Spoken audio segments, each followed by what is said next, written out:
കേരളത്തിലെ number 1 light weight ജ്വല്ലറിയായ Jacob Jewels ഏറ്റവും കുറഞ്ഞ തൂക്കത്തിൽ കൂടുതൽ പൊലിമയിൽ new fashion trendy light weight ornaments ഒരുക്കി നിങ്ങളെ സ്വാഗതം ചെയ്യുന്നു. മൂവാറ്റുപുഴ നഗരസഭ വാർഡുകളുടെ വിഭജനം പൂർത്തിയാക്കി കരട് വിജ്ഞാപനം പുറത്തിറക്കി. പുതിയ വിഭജനത്തിൽ മൂവാറ്റുപുഴ നഗരസഭയ്ക്ക് 2 വാർഡുകൾ കൂടി കൂട്ടിച്ചേർത്തു. പുതിയ 2 വാർഡുകൾ കൂടി കൂട്ടിച്ചേർത്ത് മൂവാറ്റുപുഴ നഗരസഭയിൽ വാർഡുകളുടെ വിഭജനം പൂർത്തീകരിച്ച് കരട് വിജ്ഞാപനം പുറത്തിറക്കി.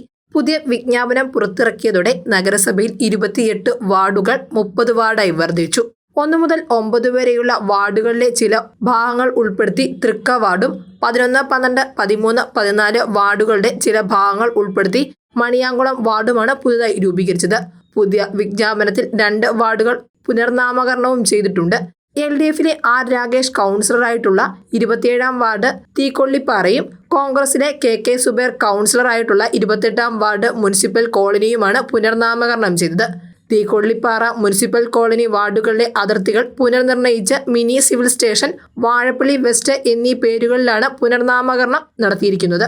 എന്നാൽ നഗരസഭ ഭരിക്കുന്ന UDFന് അനുകൂലമായ നിലയിലാണ് വാർഡുകളുടെ അതിർത്തി പുനർനിർണയവും പുതിയ വാർഡുകളുടെ രൂപീകരണവും നടത്തിയിരിക്കുന്നതെന്ന് BJPയും CPMും ആരോപിച്ചു.